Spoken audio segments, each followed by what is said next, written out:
Hey y'all, how y'all doing? Happy birthday to you. If today your birthday, happy birthday. Y'all like, share, and subscribe to this channel. Please subscribe to my new channel. The new channel is Funny Acting Grandmama Lanita. Grandma, not mama. Funny Acting Grandma Lanita Entertainment. Please go over there and subscribe, y'all. That's our fun channel, okay? But it's business and it's fun at the same time. Okay, a young man by the name of Tracy Haynes remained in jail but behind his responsible decision making skills. Okay, he was the young man that went to Wilmer Hutchins High School in the hallway and start shooting in the hallway. Okay, he has been arrested. And I'm not gonna give away the video, but I do have to speak on the video, y'all, before I go. Now, this is for criticism, comment, entertainment, educating purposes. Okay, think before you react, young people, and there are consequences behind your decisions that you make, whether they are poor or whether they are good decisions. Okay, so let's take a look at this video. And like I said, I appreciate y'all. If you would like to donate to the channel, the donation will go toward my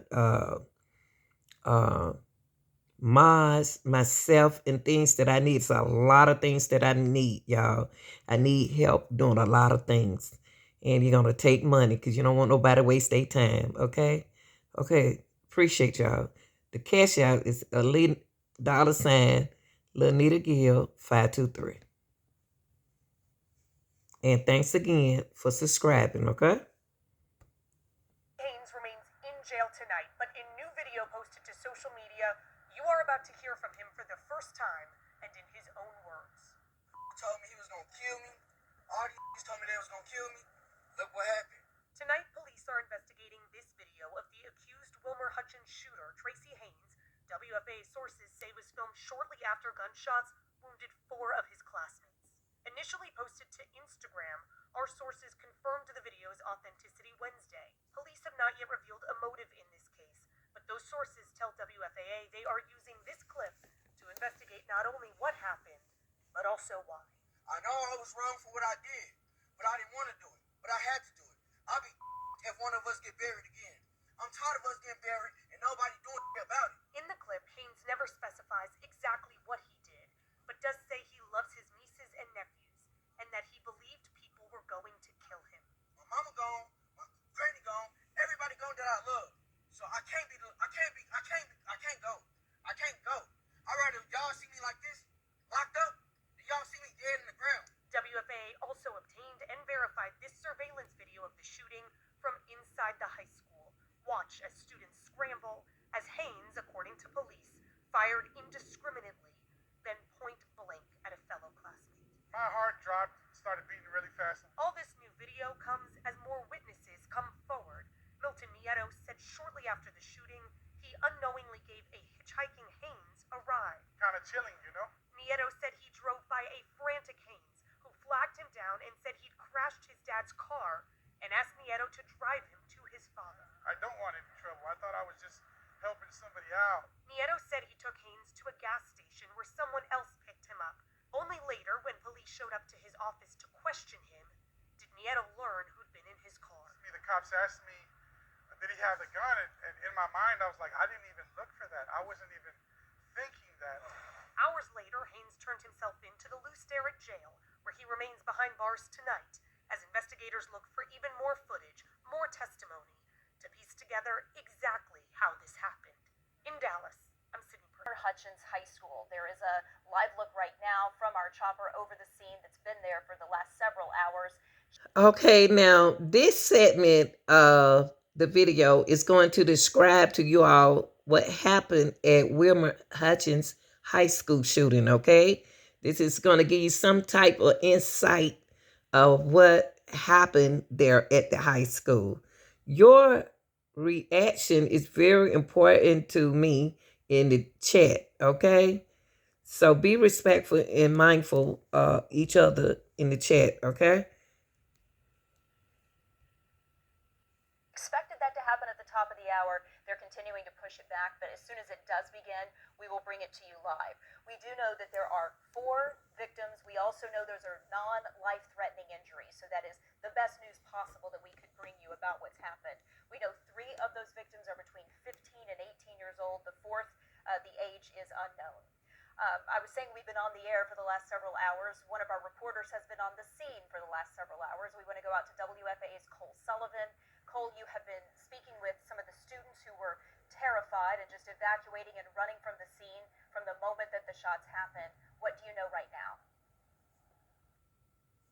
What we know right now is that the reunification process is unfolding. We're slowly but surely reuniting parents with their students, and you can imagine that's an emotional process for these parents who, again, have been through this now a second time, many of them in the last year. A year ago this week, there was a shooting at this same school. Right now, we've heard from our sources that a suspect has been identified but is not yet in custody. So police are still looking for that suspect right now.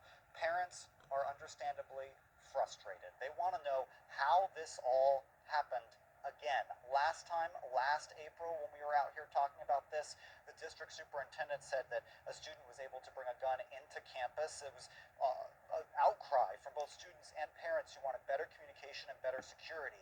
I was speaking with one former student. She graduated this past May, and her sister is still a student here, and she said that her sister said again today, one of the metal detectors, this student says, was not working at this school.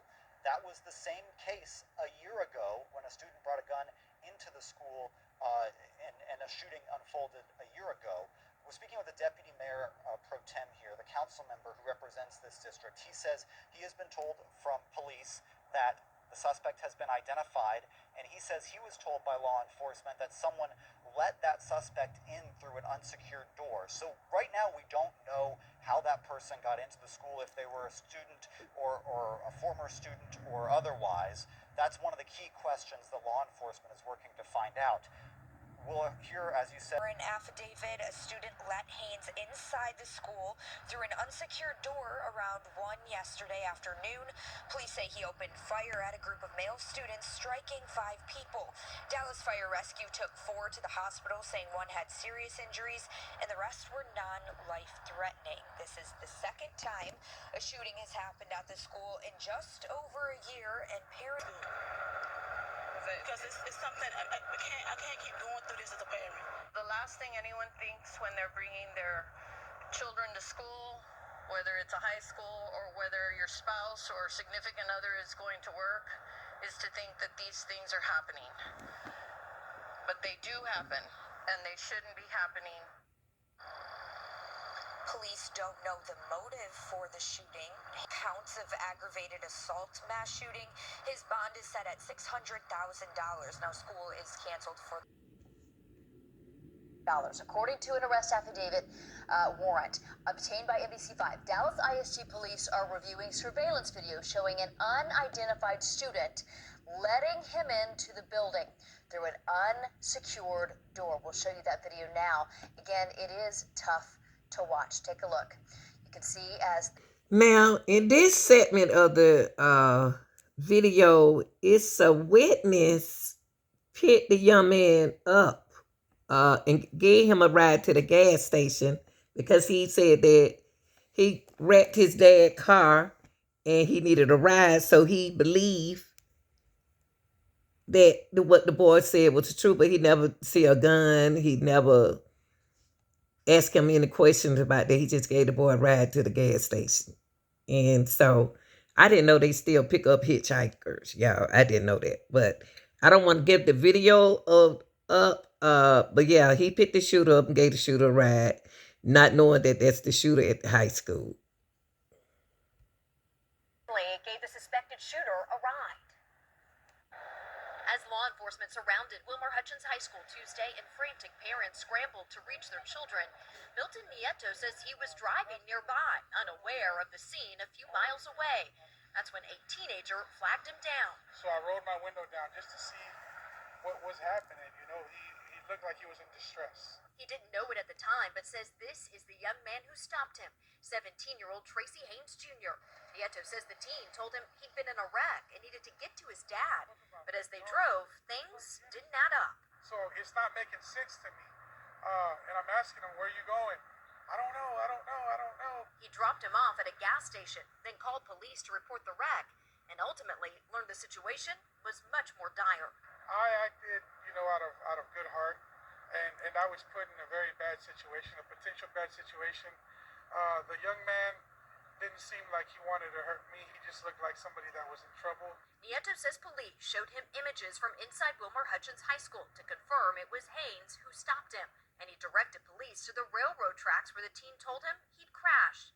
He's now praying for everyone involved. I felt some empathy when I originally picked him up, and it was hard for me to feel any kind of empathy when I saw what he did and how he lied to me the whole time. But I won't hold a grudge. I'll continue to pray for the young man and for all the young people, of our generation, and just hope for the best.